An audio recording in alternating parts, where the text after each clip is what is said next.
Hi there, my name is David Wood, and I want to welcome you to my Extra Mile. Now, my guests are all leaders, they're pioneers, they're visionaries, they're disruptors, they're influencers, and thankfully, most are quite goofy and a lot of fun, all right?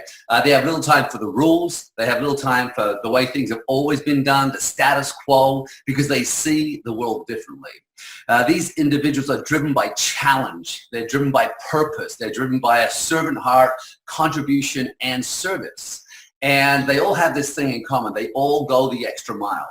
Now, not in every area of their life, but in certain areas that allow them to lead their life forward and really have the things that most people are looking for, greater choice in their life. But they also all leave the world a more colorful and vibrant and beautiful place. And my guest today, she is an old friend. Now, she's not old, but she's an old friend. We've known each other a long time. And she is gifted. Some call her the Swiss Army knife of coaching because she has this way of just sort of being able to do exactly the right thing to be able to help people move through the challenges or obstacles that are in their way. I've worked with her. She's graced many of the stages where I work. She always lights up the room. People call her an angel. She is a master in the area of relationships, but also in friendship. She really is a remarkable friend. She's a life coach. She's I mean, I could go on, but why don't you just meet her? Beth, hello, how are you? I'm so good. Yeah? Yeah. Well, look at that. You know, now listen, you, by the way. That was quite an intro. I thought, oh, do you have the wrong guest? Yeah, I know. You, by the way, have no idea. I didn't even tell you what the show was about. I didn't. Nope. You said I need 2 hours of your time. In fact, you were told an hour. And then I said, no, call her back. I want to do 2 shows with her and probably more in the future. But so you have no idea what this is about here. Nope. That's what I like about great friends. It's called trust. Yeah, great friends. You don't actually have to tell them anything. You should be here. And apparently you washed your hair today?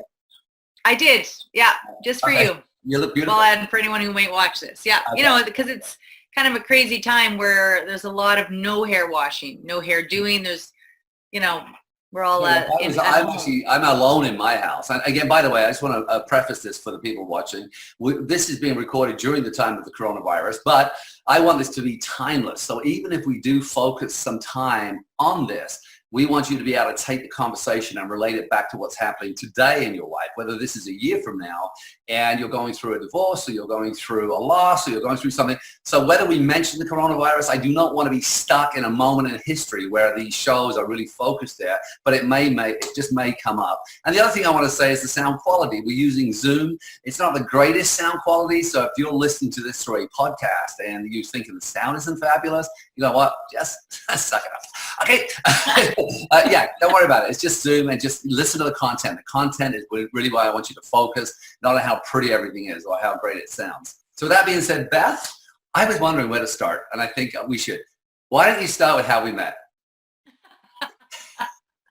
Well, you know, it is one of my favorite stories because I don't have any friends. You are a great storyteller, so here you go.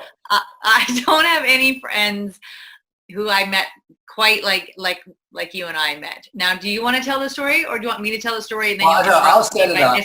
I'll set it up. You jump in because I'll probably I'll get to it a little faster maybe because you like longer stories. Oh, yeah. But yeah. Well, I know you couldn't tell the story without interrupting, so it's best that you start. Go ahead. I'm gonna have a drink of water. I'll drink with you. Cheers. Mm-hmm. Okay. So how many years ago was that? Oh my gosh. Well. 91? I don't know. I was in my 20s. Yeah. So 40 years ago. Okay. So anyway, so I think it was in 1990 or 1990. I'm 85 right now. So yeah.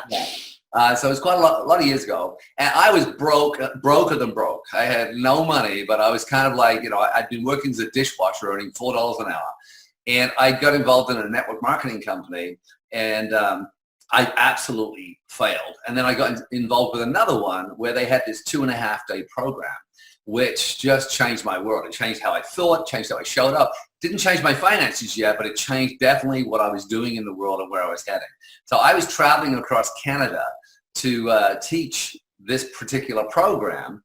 And I was in Calgary, and I'm one of the teachers at the front of the room. It was actually an evening session. This wasn't the whole program, but I was doing an evening session. And Beth was sitting in the front row. So I had absolutely nowhere to stay. And so I'll let you take it over. We'll keep the surprise of what happened after you said yes. But carry on. What happened next? So I'm at this meeting, and at the time I was doing my S jobs, the sales, social work, and the slinging of drinks. And so this evening presentation was for me looking at, again, how to make an additional income, because as a social worker or the slinging of drinks, aka waitress, I was not making a lot of money either. But I did have my own apartment, which is where you came in. So you came up to me at the end of the presentation and you introduced yourself and you're like, hi, I'm David and I'm traveling across the country and could you recommend somewhere to stay? So sure, yeah, like I'm from Calgary, so I threw out my 2 or 3 local kind of hotels and you're like, well, I'm on a bit of a budget, do you have anything else, you might recommend? So then I'm like, okay, so I started thinking of like some really low end, the Hostel, the Y, maybe you could try there. And he's like, okay, I know this might seem a bit forward, but is there any way I could stay at your place? And I'm thinking, now we've only been talking for about 3 minutes. I mean, it's not like exactly. And this is where I would say this is the first of David, what I would call forward asks of me. Because this is like the history of a relationship. Kind of like this podcast. Are you free? Great, let's do it.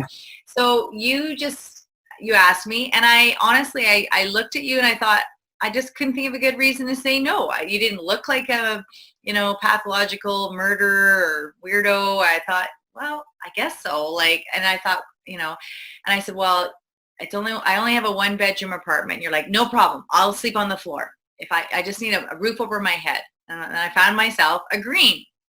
And then it was like the hitchhiker, where if the car breaks down and the girl gets out of the car and flags down the ride, and then when the ride stops to pick them up, then her boyfriend jumps out of the ditch and says, "Oh, yeah, my boyfriend's with me too." Well, I wasn't with a boyfriend, but I was with no, you weren't. But it was like that scenario where the minute I agreed to let you stay at my house, you go, "Oh, that's great. And if it's all right with you, I'm also traveling with my friend Brian, and can he stay too?" So I'm like, oh my gosh. So now I've agreed to not just have 1 strange man, but 2 come and stay with me. So sure enough, at the end of the night, the evenings ended. You guys followed me to I lived in this old, well, this is another story, slightly haunted house in Calgary. And I was in the upstairs suite, 1-bedroom little suite of this old house. And true to your word, you and Brian rolled up with all your suits and suitcases. And Brian took the living room, which I had a old single futon. That was my couch at the time. And Brian slept on that. And you slept on the living room or in the hallway. So I could see you. I could talk to you in your bed. You could talk to Brian down the hall and me in my bedroom. Okay. And now here's the interesting thing. We were going to stay for 1 night. How long did we stay? That's what you asked. 1 night. How long did we stay? A month. A month. You lived with me for a month and, we've been friends ever since, which ironically, I never heard from Brian again. Like, what's up with that? He went on to get married, have kids. He lives in Edmonton. I've seen him. I don't see him much, but I wish you look him up. I'll look him up. Anyway, let's get on with the show because there's so much great stuff. So 30 years later, we're still showing up at each other's houses. We actually should know. It's like a birthday. We should actually know when someone asks, when did we meet? We should probably have it in our head. Was it 25 years? Was it 30 years? Was it 30? Who knows? Yeah. I think we'll do the math. We'll do the math, but we'll do that over a cocktail. All right. So Beth, let's talk about this. You specialize in a lot of things. I mean, life coaching, and but you have a special kind of bent towards relationships. And what I love is you and I work together actually with the same clients even. So I'm very intimate with your coaching style, and also I know you as a person, but I also send a lot of people to you. I refer a lot of people to you. And it's not just relationships that are ending, all right, although that has been the case where the relationship's kind of in free fall, but also relationships that want to expand. So it's people who just say, hey, we want to squeeze more juice and we want to have more, beauty in our relationship. So I want to sort of explore that a little bit because you and I both talk about this, about level 10, like even if you were going to separate with someone and you were in a real, in a really hard time, about attempting to move your relationship to a 10 prior to having an elegant separation or a divine divorce or whatever. You may have another term for it now, but certainly that this concept that there's a 10. And I think most people in relationships never really sit down and take inventory about what that means, or could they have a 10? So I just want to open up with that. Again, you know me, I've got no questions written down. We're just going to free flow. This is just conversation. So how's that for a starting spot? Yeah, no, that's, I think that's exactly where I always start. So when I'm working with people and even myself, yeah, but I always do, like, so if someone comes to me and they're like, we would like some support, and you're right, it is, some people come who want to up level, but most people come to me for a couple of reasons, when they've tried sort of traditional therapy and counseling, and that hasn't worked, and they're a little bit more desperate. So I don't really get a lot of people that come to me that are like, hey, I just want to up level. They're more like, I don't know if we're going to make it, and can you help? And so the first thing I always say to people is that we need to figure out where you're at. And, and I always say to people who say, oh, can you help us save our marriage? And the very first thing I do is eliminate that as the goal. And I say, let's not set out to save your marriage or your partnership or whatever relationship that has gone sideways. I say, instead, let's transform the relationship, as you said, to 10 out of 10. And then decide if you want to stay business partners, then decide if you want to stay married, then decide if you want to be friends, or whatever is going on. You want to, disown your family, whatever relationship. I always say, let's first get it to 10 and then choose. So, and everybody's 10 out of 10 is different. So for people listening to this call right now, say if you have a relationship, I always like to do, an exercise. It was like, well, if you have a relationship right now that is fractured or hurting, or you're not happy with where it's at, then I would just say rate it out of 10, being 10, it couldn't get any better for you, whatever that means for you, and 0, it couldn't get any worse. And that's where we always begin. And it's interesting how quite often, again, when I'm coaching with people, and especially I see this a lot with women, because I probably have more women clients, in fact, predominantly women clients. I think women are more, I don't know if you find the same thing, but I find a lot of women are more prone to wanting to coach and wanting to work with someone, right? But I find that quite often, you'll hear a woman saying that she wants to stay in the marriage for her kids, or wants to stay in the marriage for him, or if she leaves, he'll be heartbroken. And I always say, look, if you're scoring your marriage a 4 or a 3 out of 10, he's miserable. Yeah. He's already, there's no way you can be a 3 and he's going to be a 10. He's, if he was really to sit down, right? So talk a little bit about that, about this kind of this unrealistic kind of approach that quite often people have to say why they stay in that kind of fractured relationship for so long. Because a lot of people listening aren't going to coachings right now. Hopefully they will reach out to you, but there's certainly this idea sometimes, right? Okay, well, there's so many things in that we could unpack. So I'll start with like you say, the motivation. And everybody's motivation to stay is different. I can, over the years, you're right, kids is a very common reason. They want to keep their family together. They want to keep their family intact. They have some beliefs that divorce is going to scar everybody up. And I don't agree. I don't really think that that's the case. I see a lot, because I coach a lot of adults who came from quote unquote intact homes that are totally messed up because of the way that they witnessed their parents in relationship to each other. And so to me, having an intact family doesn't necessarily mean living together. I think having extraordinary relationships with your family is really important, but they don't have to necessarily be all in the same address. I think that actually is a wrong belief, not a good reason. Often I see women staying in relationship because they don't have the financial means to leave. So they're not in a, and maybe for men as well, but this is more common that your husband or partner is the breadwinner or makes significantly more than you, and you just don't have the means to leave. I see a lot of people doing that. I also see that. I want to just put the other flip side of that, which I've seen as well, where the guy doesn't want to leave because he's afraid of splitting his money. Yes. So he's unhappy. And actually, I've seen guys that are downright miserable, but they're like, well, we got they don't want to give away their assets. They don't want to give away. It's not their assets; it's combined assets, as we know. But they think of it as I made it. Yeah, and again, it comes from a little bit more patriarchal belief, but they really think she's going to take my money. And if this is the second or third marriage, it even becomes more relevant, where people stay because of financial. And sometimes I've seen couples that stay together because they owe so much, they have so much debt, they're like, it's too expensive to get divorced. So it's more not like till death do I part, till debt do we part. Right.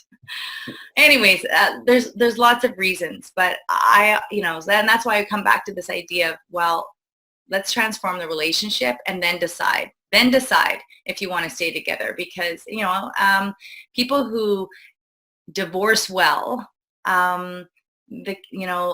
are way better off, right? And you see this, you see the kids, you see the families that can still coexist. And I think what scars kids up is parents that aren't good to each other.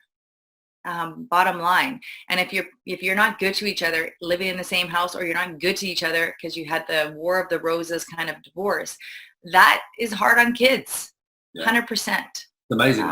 It's amazing to see a relationship that at one point, when that person walked in the room, you couldn't think straight. Your heart would be banging in your chest. You couldn't wait to talk. And now you're sitting there, and I see this a lot. And when I coach men who are going through any kind of separation, one of the things I really coach them is to never, ever say a negative word about that person ever for the rest of your life. The person who was your wife, or was your partner, or was your husband, is to really, because I've found, having gone through a separation myself, is it's very easy to want to get people on your side, to get people to try and understand, why this has happened, to justify it, or, and so I didn't talk to anyone about it as far as blame but that was very, very challenging.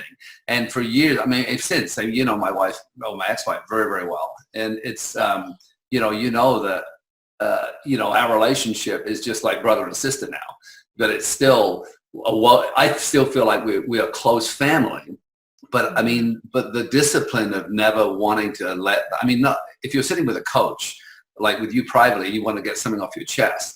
But to actually just continue that poison, to put that out, he's such a this, or she's just a that, right? What do you think about that, as far as that necessity to really, if once you get to a 10, again, we'll go back and look at that, but to really have the discipline of not allowing yourself to talk down that person continually, right? Oh, and you're right. It's hard because we're emotional, we're upset. It's the hardest thing you can do. And you're right. I think there is a place for what I call healthy ranting. I don't think you should keep that anger and bitterness and hurt inside you, because I think actually that makes you a bit sick, and it causes other problems, because then you kind of explode one day or whatever. But I think you're right. There's a forum, like if you have a counselor or a coach, or even, I don't even really think a friend is necessarily a good sounding board, because often that friend knows both people. So if you are going to rant at a friend about your husband or your wife, it should be somebody that you both don't know, so that they can really just be at that sounding board, or that are trained to be objective. And that's be a container. You find a container where you can get out all that stuff. But you're right, to people that you are mutually friends with, to your children, to the teacher, to anywhere that the two of you have the same relationships with people, it's so important to not, you let that toxic stuff out of you, and really, and that's part of what it means to maintain that relationship and treat that person in your case, Pam still has a very, very important role or in status in your family. And that's the mother of your children. And that will never change no matter what. She's always going to be the mother of your kids.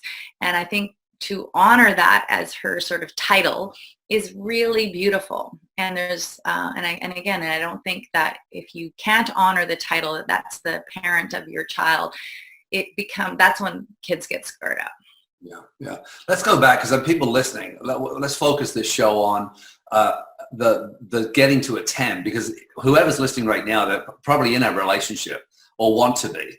And so let's focus the energy of this call or the rest of it on just that concept. So you've got someone come and sat in front of you and they're saying, well, I'm rating it. What's a normal number for you? Is it quite common? Do you see a lot of 5s and 6s or 4s through 6s? Is that kind of more common around that kind of number? Or yeah, I would say definitely. I would say between 4 and 6 is pretty common. And depending on who's there, or if I'm talking to both couples, because if both couples are there together, often they underestimate how bad it is a little bit sometimes, or it's fairly illuminating. But the number really says a lot. So I wanted to say something about that, because if you rate your relationship and you say it's 8, 9, or 10, that's a really healthy rating. And you might, because not everybody lives at 10 out of 10 usually all the time. You have moments where it doesn't. Let's just be honest. It just doesn't. It drops down, or things, you lose connection, you lose intimacy, you lose, the way you speak to each other, whatever. But generally, different seasons too. When you think about when you got your second young right. in the house, I can't tell you how young couples. With their young children, it seems like to be a war zone, because, the focus of the energy of the mother is solely on the children, there's chaos. So they go from having this loving, intimate kind of time to having zero time and zero sleep, right? Right. Yeah. Oh yeah. It depends on what else is going on. But generally speaking, 8, 9, or 10 is really healthy. And one of the ways it's really healthy is that even if you have a fight with that person, it doesn't pop into your head, I don't think I want to be with you anymore. That's not even a question in your mind. You're just like, man, you make me mad, but there's no threat to the relationship. You're just, it's a fight and it'll get better. So if somebody rates it below that, so say at that 6 or 7 rating, if they say to me, well, my relationship's 6 or 7, that to me is sort of good, but, and usually they'll say, well, I love my person, but, and there'll be one really big but his family is just like so toxic, or, but, we never have sex, or, but, we struggle all the time and fight about money. So there's an issue that has been unresolved, but it's really one biggie, right? It's one big thing, but it always is impacting you guys. So it's like, everything's great, but there's everything great, but, and that's typical of a 6 or 7 relationship. And then once you get down to like when they start 4 or 5, when often that's usually when they're really reaching out for help, because the relationship is feeling really threatened now. Now you're really considering, I don't know if I can do this anymore. And that's usually typically been considering it for a while. I mean, quite often when you get to that. Oh yeah, because even at 6 or 7, you start to worry, right? Because now it's the I love you but, right? So you're like, oh, is going to be as good as it gets, right? And so yeah, it already starts. The seed is planted that this might not last.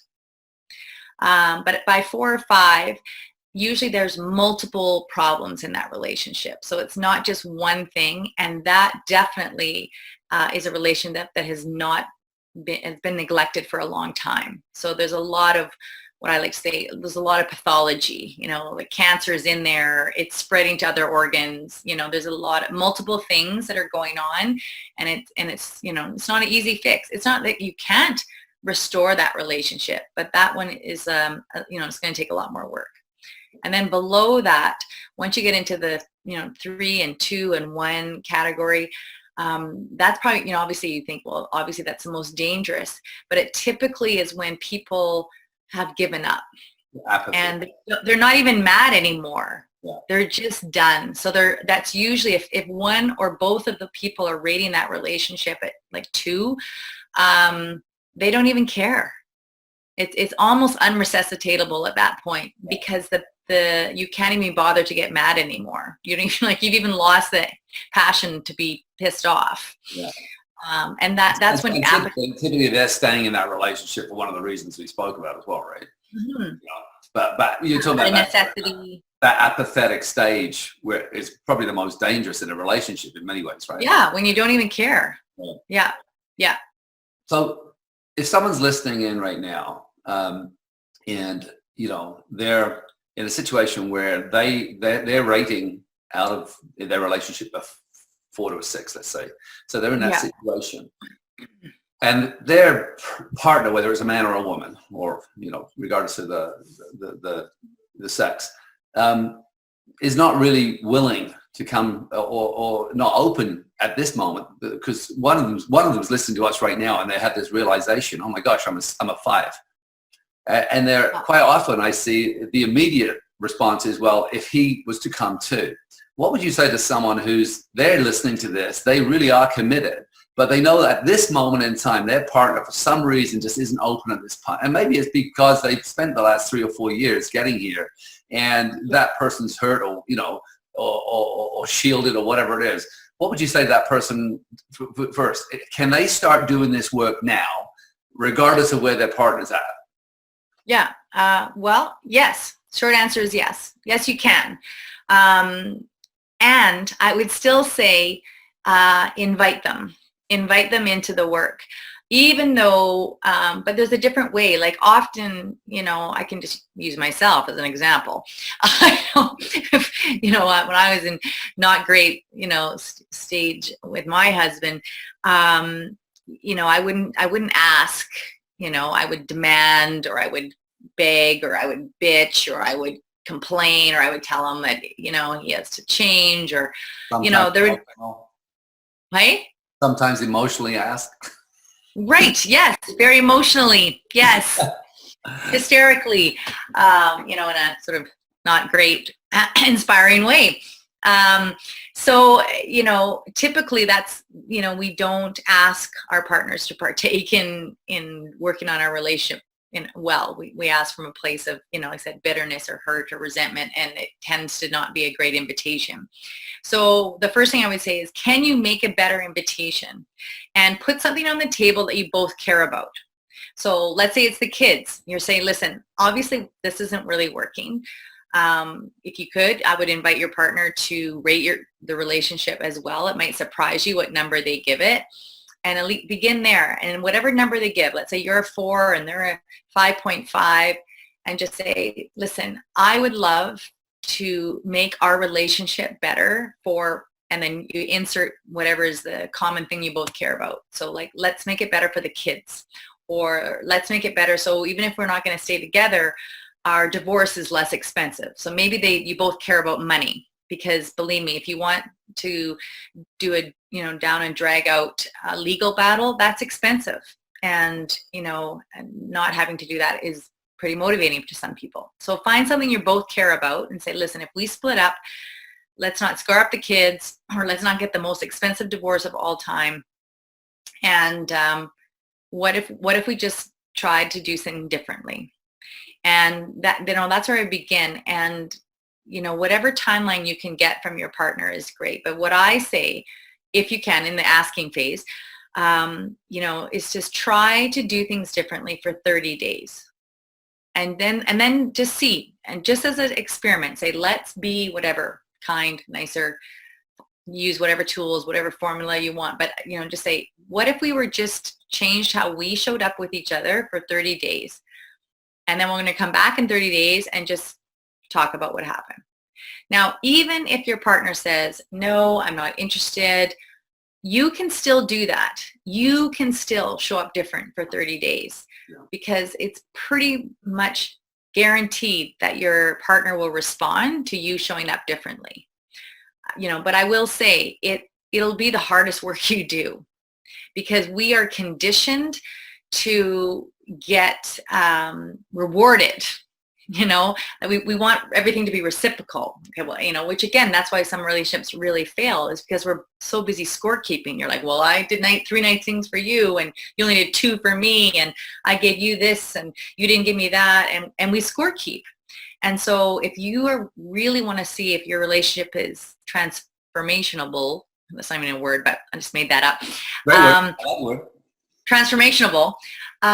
You have to be willing to say, well, I'm going to give it my all for 30 days, no matter what they do. And even if they agree, even if they say, yeah, I'm in for 30 days too, and after 3 days, they're back to being their old whatever self, you still have to say, well, I'm going to go for 30 days no matter what. And then decide and say, listen, I gave everything. And because then you at least have a little bit of litmus test to see what is the motivation of your partner to join you, because eventually you do need your partner to join you in being a good person, a good human in that relationship. Yeah. It's interesting because one of the things I found in coaching myself is sometimes at the beginning of those 30 days is to have the person just simply write down, to remind themselves of what they love about their partner, just 4 or 5 things that they love the most. Because, when you've been in a sort of declining relationship, I think that because of the way the brain works, the reticular activating system specifically, is you start to notice the same things. So you're almost anticipating, oh God, the toilet seat, or the socks on the floor, or the toothpaste cap's off, or whatever it is, or the way he speaks. So the idea that you're kind of pre-programmed.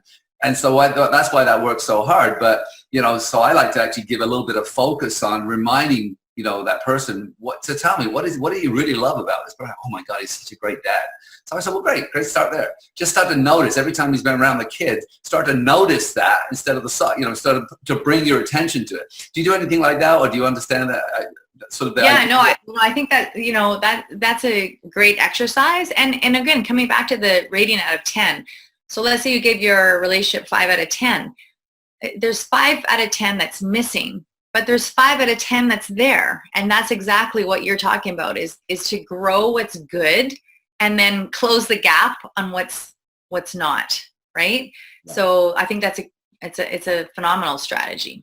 Awesome. So take us through this next stage then. So you got this person that has either sat down and invited. I really love the fact you did that, because you had to learn that lesson about how to invite. And I mean, your husband, Ben, is I always call him Saint Ben, I know.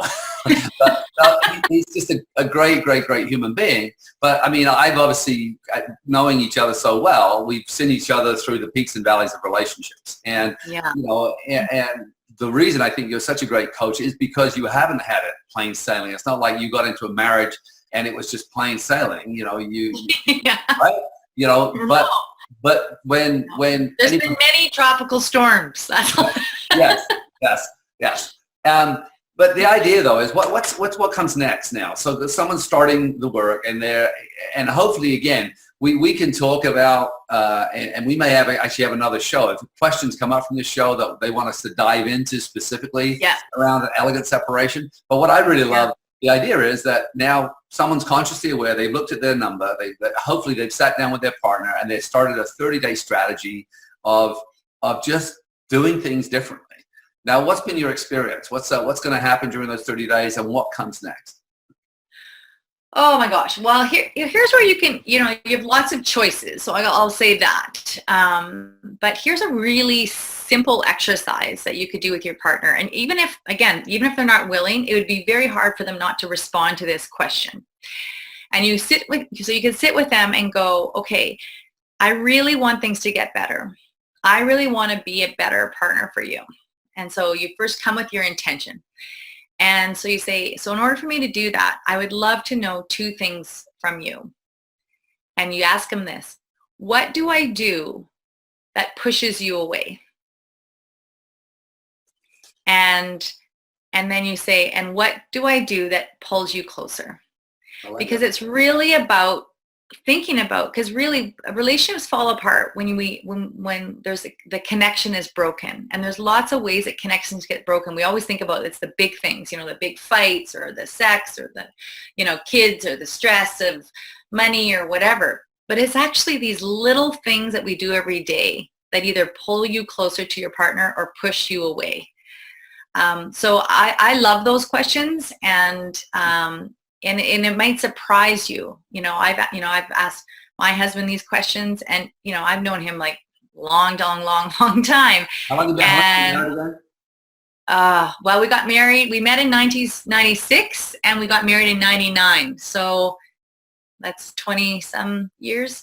Yeah. But and even though I thought, oh, I know his answers, which we always think, oh, I know what you're gonna say. Just the way he told me this surprised me.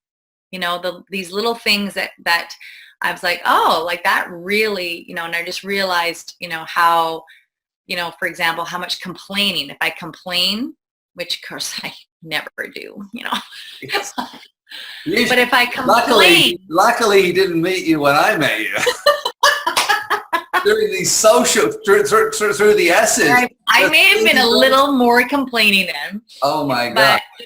But it's really, because this is why this exercise is so beautiful, because it really allows your partner to get specific.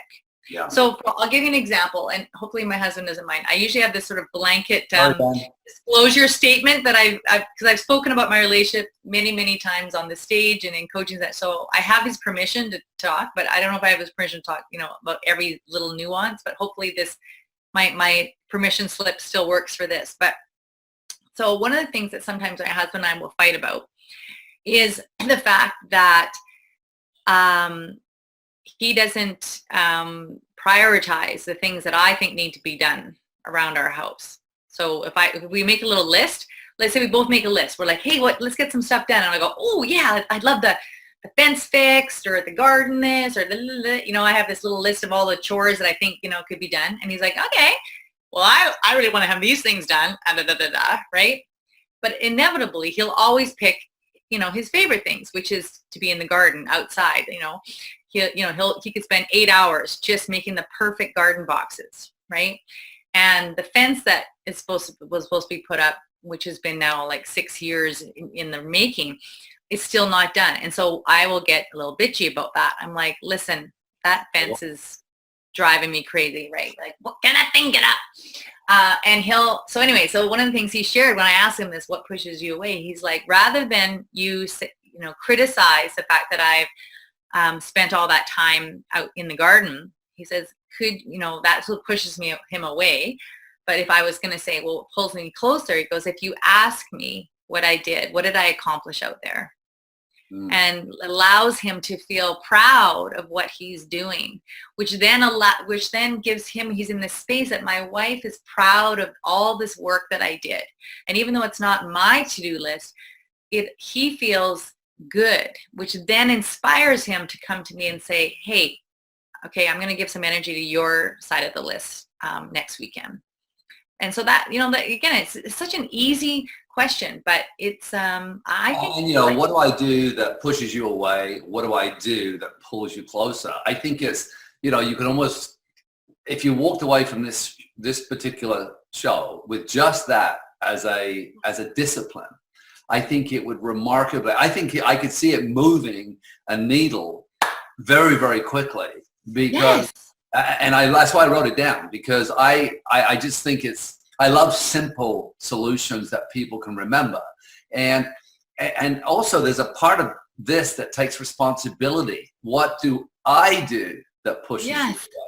Versus let me tell you what you do that pushes me away. This is a whole twist. So that's why when I wrote it down, it was and I got goosebumps a little bit even talking about it, because I think this is one of those, real beautiful nuances that utilized. I mean, even someone who hasn't had the conversation yet, if you're sitting on this call and you'll think, I just scored myself a 6. What if I just go home and use this question? Right? Really, what a starting point. And then if you were to actually, when you take the responsibility for this, so then Beth, if we go back to the example, the next time the list is done, or every time her husband does something out in the garden, and he's like, hey, tell me, what'd you get done there? What did you accomplish today?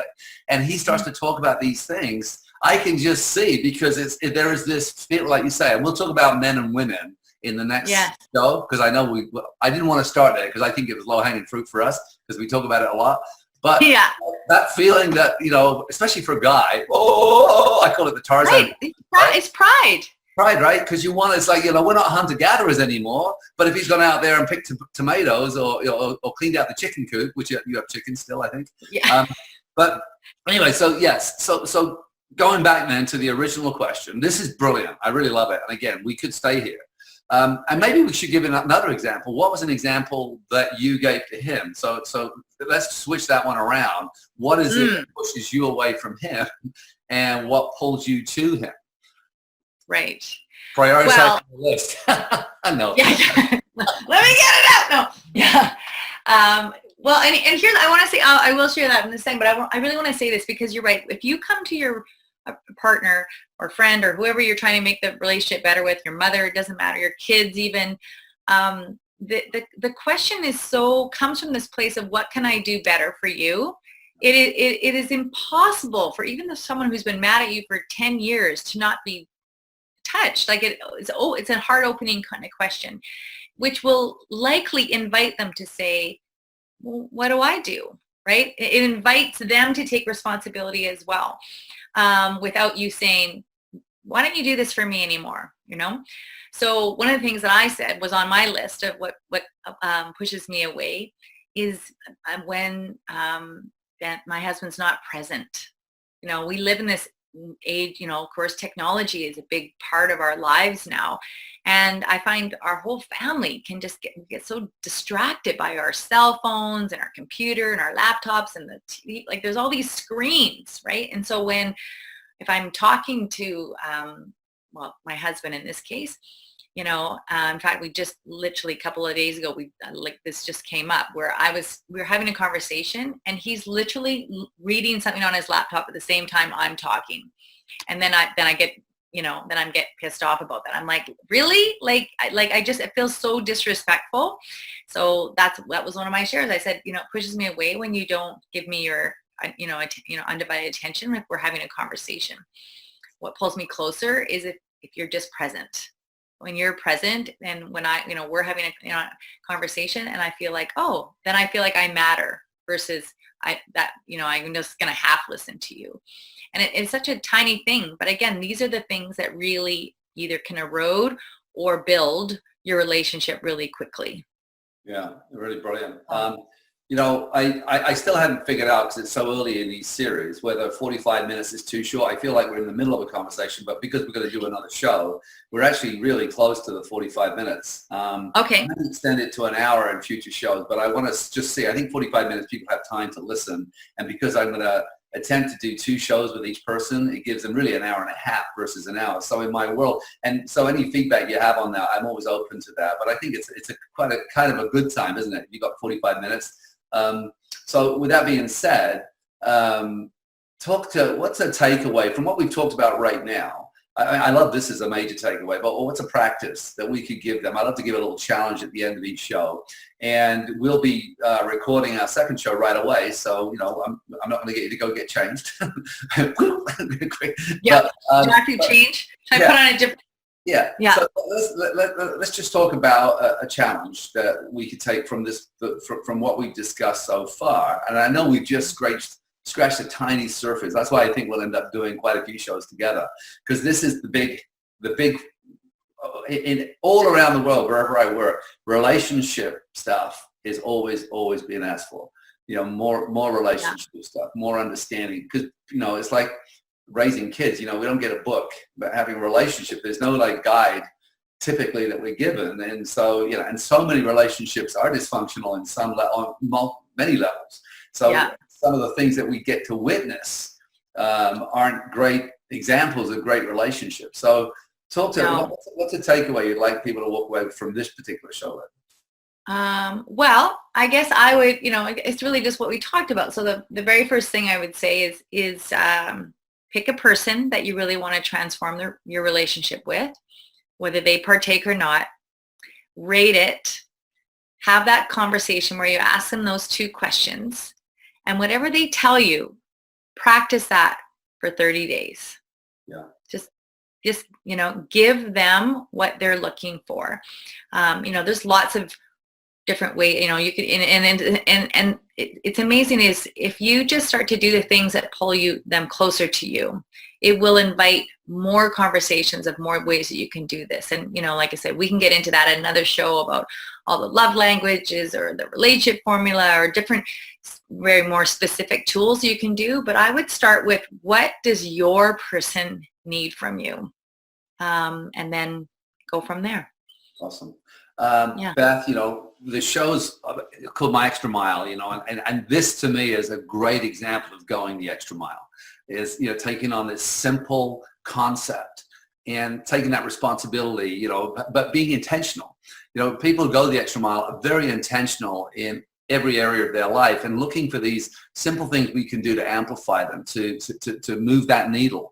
So I love the homework. You're going to be hearing from Beth. Some of the stuff we're about to talk about is going to get really exciting because I love this. And I love the practice of it, the fact that we really have so much more power than we understand when it comes to relationships if we are willing to do certain things and observe and understand how by doing those things it really can transform another person around us. And we'll talk a little bit about that. And you sort of touched on that a little bit with the garden example of Ben, you know, just that appreciation and you know, tell me what did you accomplish out of today? I'm so interested. So there's a little clue. But Beth, thank you so much. You know how much I love you, and I'm looking forward to the next show. Okay. Yeah. Love you back.